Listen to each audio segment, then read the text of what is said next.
sei que a gente não pode falar de boca cheia.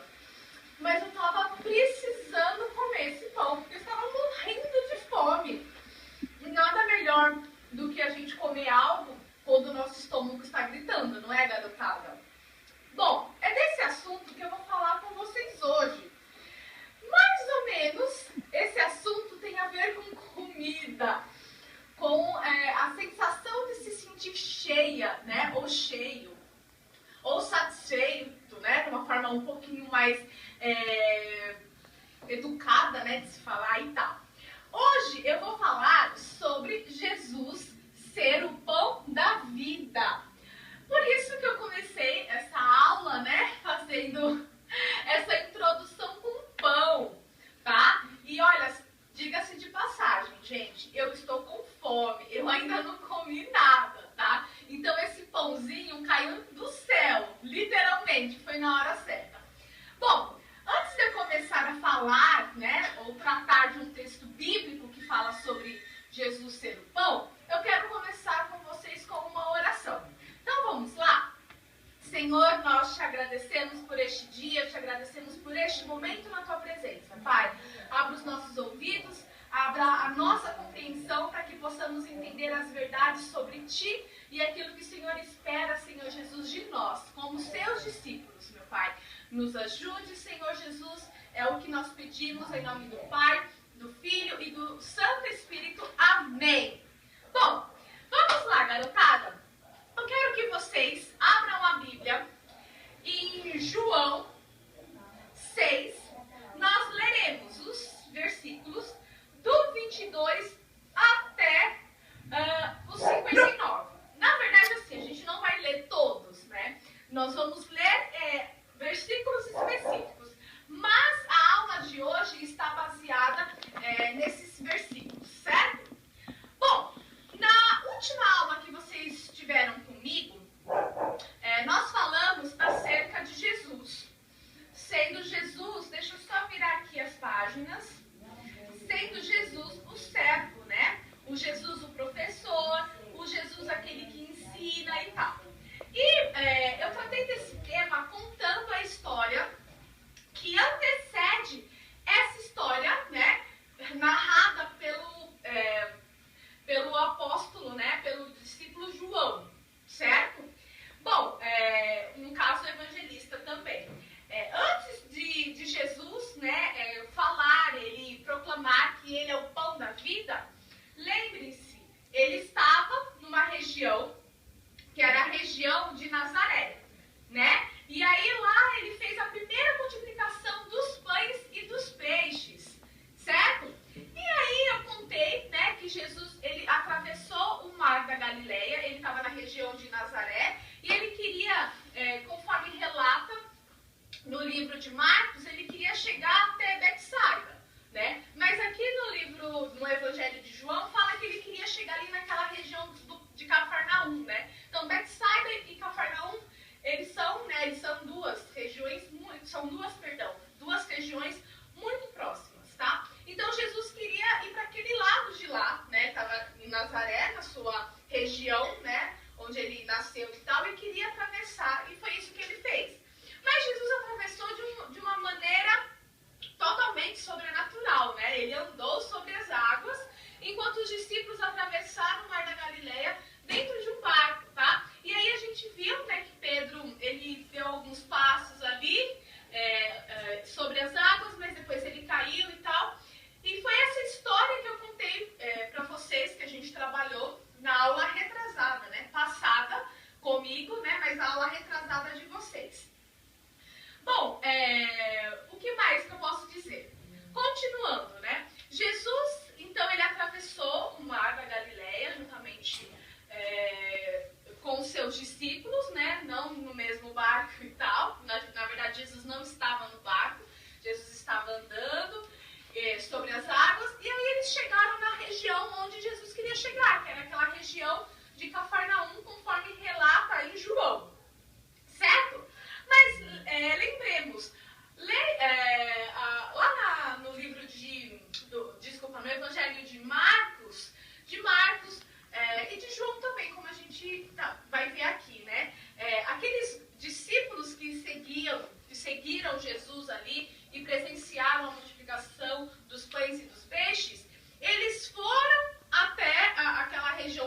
Mar da Galileia e viram, como está lá em João 6,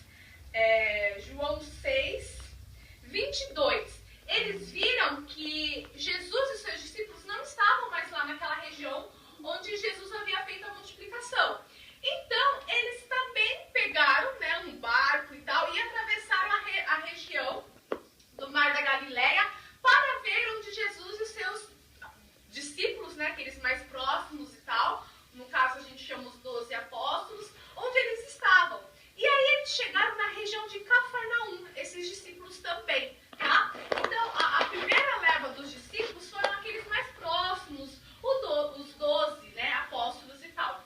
A segunda leva seria aquela multidão, os discípulos, né, aquela grande multidão e tal, que também seguiram Jesus, mas vamos dizer que demorou um tempinho, não foi no mesmo horário, ou junto com os outros discípulos, tá?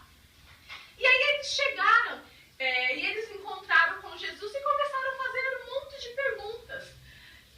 Lembre-se que Jesus havia feito a multiplicação dos pães e dos peixes. Então, para eles, o texto dá a entender que eles não tiveram uma compreensão espiritual sobre aquela questão do pão e do peixe, da multiplicação. E aí eles foram ter com Jesus, eles se reuniram novamente com Jesus e começaram a perguntar. A primeira pergunta, galera, que nós vemos aí, está lá no versículo 25. Então, João 6:25. Tendo encontrado no outro lado do mar, como eu já relatei a vocês, lhe perguntaram. Quem lhe perguntou? Os discípulos, aquela multidão que foi se encontrar com Jesus e aqueles discípulos mais próximos. Mestre, quando chegaste aqui? Respondeu-lhe Jesus, em verdade vos digo, vós me procurareis, não porque vistes sinais, mas porque comestes dos pães e vos saciartes, né? Trabalhai não pela comida que perece, mas pela que subsiste para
Testamento, a provisão de Deus ali para o povo israelita no meio do deserto, não é? Então, o maná era algo que era dado direto, né?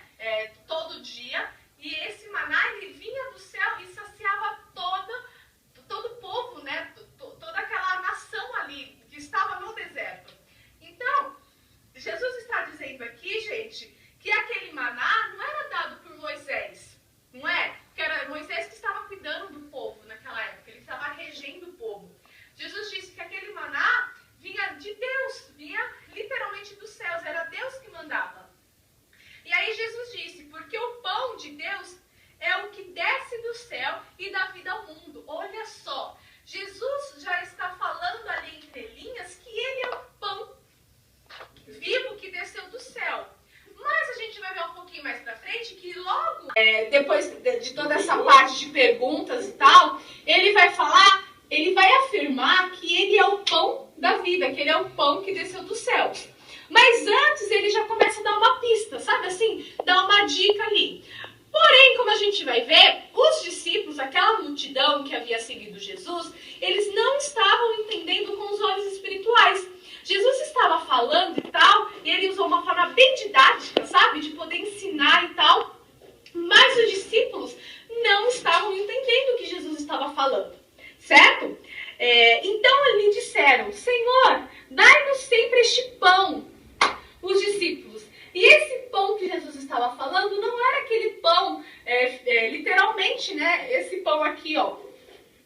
Não era esse pão, né? Não é bem esse pão que é o pão francês e tal. Não era esse pão. Porque esse pão físico, ele alimenta o nosso físico, mas ele não alimenta o espírito. O que Jesus estava falando, que ele é o pão espiritual, que ele é o pão que desceu do céu para alimentar o espírito. E os discípulos estavam pedindo aquele pão físico, aquele mesmo pão da primeira multiplicação dos pães e dos peixes. Por isso que no versículo 35 Jesus disse, eu sou o pão da vida, o que vem a mim jamais terá fome, e o que crê em mim jamais terá sede. Olha só, e essa fome e essa sede que ele fala, galera, não é fome e sede no sentido físico, no sentido da carne, mas é a fome e a sede espiritual. Ele está falando de coisas eternas. E a multidão ali, gente, não estava percebendo isso, certo? Bom, e aí, gente, o que ele fala no versículo 35? Todo aquele que o Pai me dá, esse virá a mim, e o que vem a mim terá, de modo nenhum lançarei fora. O que ele está falando, gente? Que aquele que o Pai lhe der, né? Que aqueles que o Pai lhe der, esses eles irão ter com Jesus, eles se encontrarão com Jesus, e essas pessoas jamais sentirão fome nem sede. E essas pessoas jamais serão tiradas do braço ou da mão potente dele. Por isso que logo embaixo, ele fala o seguinte, né? Porque eu desci do céu, não para fazer a minha própria vontade, e sim a vontade daquele que me enviou. Então ele veio à terra, ele desceu dos céus para fazer a vontade do Pai. E a vontade do Pai era redimir aquele povo eleito, a nação escolhida por ele. E ele vai fazer isso através do seu sacrifício. No caso, ele fez isso através do seu sacrifício, da sua morte. Certo? Por isso, galera, que quando Jesus fala, a gente vai ler, a gente vai dar um pulão, né? Nós paramos no 37, agora nós vamos lá para o 42. Por isso que Jesus fala o seguinte, né? Que ele afirma ser o pão, né? Que desceu dos céus e tal. E aí os discípulos, no 42, eles disseram o seguinte. Eles, né, se perguntando-se entre si. Não é este Jesus, o filho de José? Não é esse Jesus, o filho de José, aquele homem que a gente conhece, que é o carpinteiro e tal? Eles não estavam entendendo que Jesus era o Filho de Deus, que Jesus era realmente aquele prometido, aquele que cumpriria o supremo sacrifício, né? Aquele que é o sumo sacerdote, como está escrito na carta aos Hebreus. Eles não estavam compreendendo isso. Acaso, e continuando, né? Acaso não lhe conhecemos o pai e a mãe? Como, pois, agora diz, desci do céu. Então, eles estavam se perguntando, caramba, a gente não conhece o pai e a mãe dele? Agora, como que ele fala que ele desceu do céu? Ele jamais poderá ser um Deus, ou Deus Todo-Poderoso, melhor dizendo. Certo? E aí Jesus respondeu o seguinte, não murmureis entre vós. Não fica se indalgando, se perguntando, se questionando sobre isso. Certo? Agora vamos lá para o 47. Dando um pulo master aí. Jesus disse novamente, em verdade vos digo, quem crê em mim tem a vida eterna. E prestem atenção, gente. Esse versículo 6, né? Capítulo 6, versículo 47, que eu quero que vocês decorem, tá? Em verdade vos digo, quem crê em mim tem a vida eterna. Esse versículo é o versículo de decoração, né? De memorização, melhor dizendo. Então lembrem-se, né? Podem começar a gravar esse versículo usando 4 palavras. Depois que gravou as 4, coloquem mais 2 ou 3 para decorar assim, sucessivamente até terminar todo o versículo, tá? Então ele está falando aqui, gente, no 47, que ele dará a vida eterna. Então aqui a gente vê uma coisa, gente, ó, quem crê em mim, a gente chama na teologia, né, de a soberania divina com a responsabilidade humana. Nesse versículo a gente vê claramente esse conceito, porque quando fala o seguinte, quem crê em mim, é uma responsabilidade humana. O ser humano precisa tomar essa posição, que seria crer. E quando a gente vê a segunda parte desse versículo, ou melhor dizendo, no finalzinho, quando fala o seguinte, tem a vida eterna, a gente crê que quem dá a vida eterna é Deus. Não são as obras, não são as nossas obras que nos concederão a vida eterna. Quem vai conceder é Jesus, é o Pai. Então, olha, nesse versículo a gente vê muito claro isso. A soberania divina e a responsabilidade humana, certo? No 48, aí Jesus afirma, eu sou o pão da vida.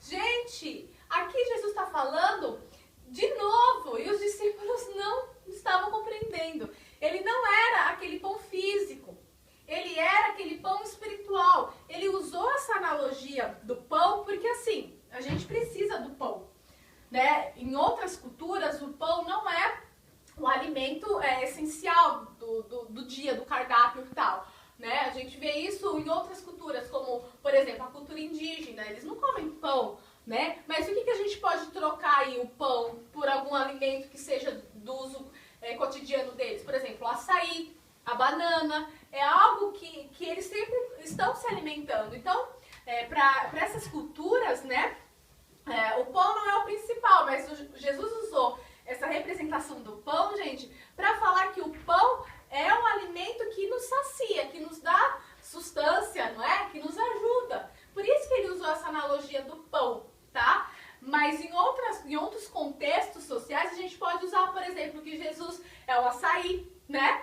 Para que a pessoa entenda, não está na Bíblia que Jesus é o açaí, mas para você fazer com que aquela cultura ou aquela pessoa entenda o que está escrito, a gente pode falar, olha, qual é o seu alimento primordial do dia? É o café da manhã? Então Jesus é o café da manhã, Jesus é o pão, Jesus é a carne, nesse sentido, tá?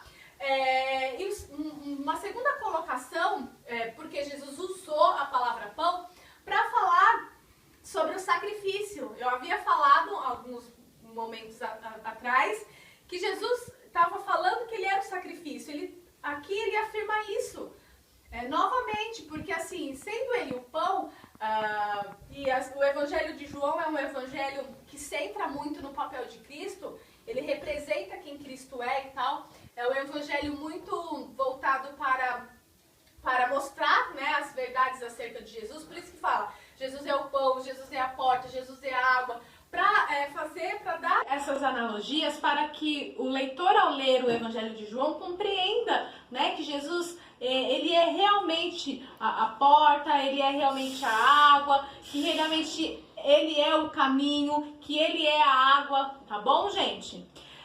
Bom, eu coloquei duas frases aqui que falam sobre a questão de como que a sociedade hoje em dia ela fala, né, de uma forma tão banal acerca de várias coisas.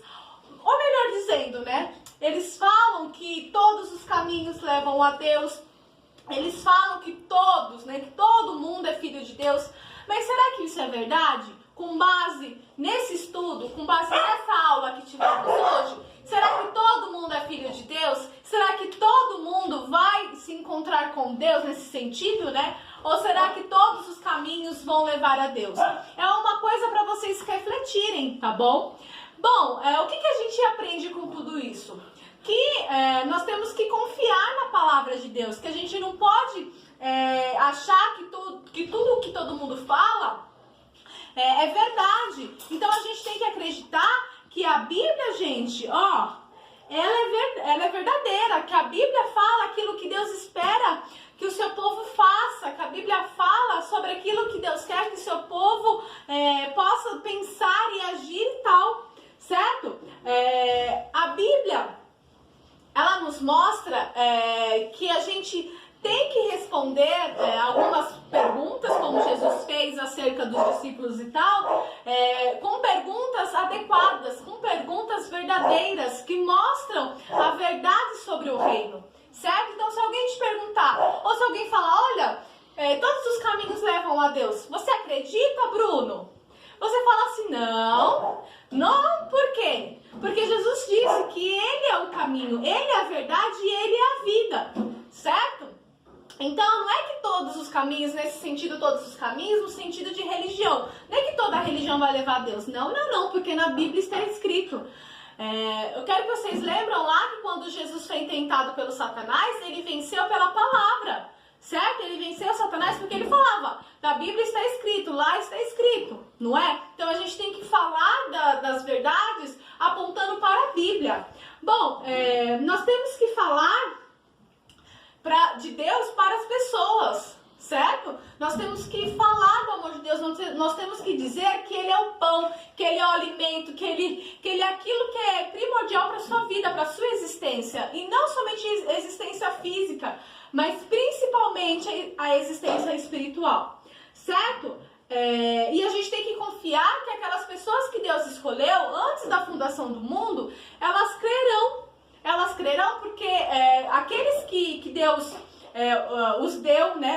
Aqueles que Deus os deu ao Pai, esses jamais se perderão, porque Jesus sempre estará com eles. Então a gente não tem que ter medo de falar do amor de Deus. A gente tem que falar do amor de Deus e acreditar e confiar que o Espírito Santo que vai fazer a obra. Não vai ser eu nem você, mas é o próprio Deus que vai fazer a obra, certo? Bom, lição de casa.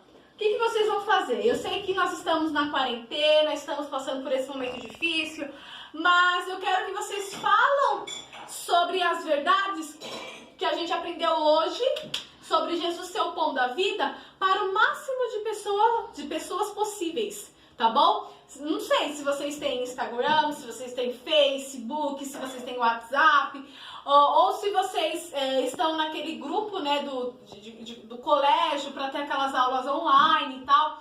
Mas eu quero que vocês falem de Jesus. Fala que Jesus é o pão da vida. Fala que Jesus é aquela pessoa que sacia a nossa fome. E não somente a fome física, né? Porque Jesus nos agraceia, nos presenteia, né, nesse mundo físico. Mas principalmente que Jesus sacia a fome e a sede espiritual, que é isso que é o mais importante, porque a nossa alma precisa dele, certo? Essa vai ser a lição de casa. Então vamos terminar? Eu vou encerrar com uma oração. Não esqueçam de decorar João 6,47, tá bom, turma? Senhor, nós te louvamos, te agradecemos porque sabemos que o Senhor é o pão da vida. Te louvamos, meu Pai, porque a sua carne ali padeceu, foi para nos salvar, foi para nos fazer, Senhor Deus, mais limpos, melhor dizendo, limpos perante o Deus Pai. Nós te louvamos por isso, porque quando Ele olha para nós, não olha para nós segundo os nossos pecados, as nossas falhas, mas olha para nós e vê aquilo que o Filho dele fez, que foi morrer na cruz, que foi derramar o seu sangue para nos salvar. Pai, obrigada por isso. Nos ajude a entender que o Senhor é o nosso sustento, é o nosso alimento, que nós não somos nada sem Ti. E como tal, Pai, nós precisamos falar do Teu amor, falar ao mundo que o Senhor é o pão da vida, que o Senhor é o caminho, que o Senhor é a verdade, que o Senhor é a justiça, que o Senhor é a porta que nos conduzirá para a eternidade. Senhor, nos ajude. Esteja conosco no decorrer desse período que estamos passando. Senhor Deus, nos dando a certeza e a confiança de que o Senhor está no controle de tudo, Pai, e que todas as coisas estão debaixo da Tua potente mão.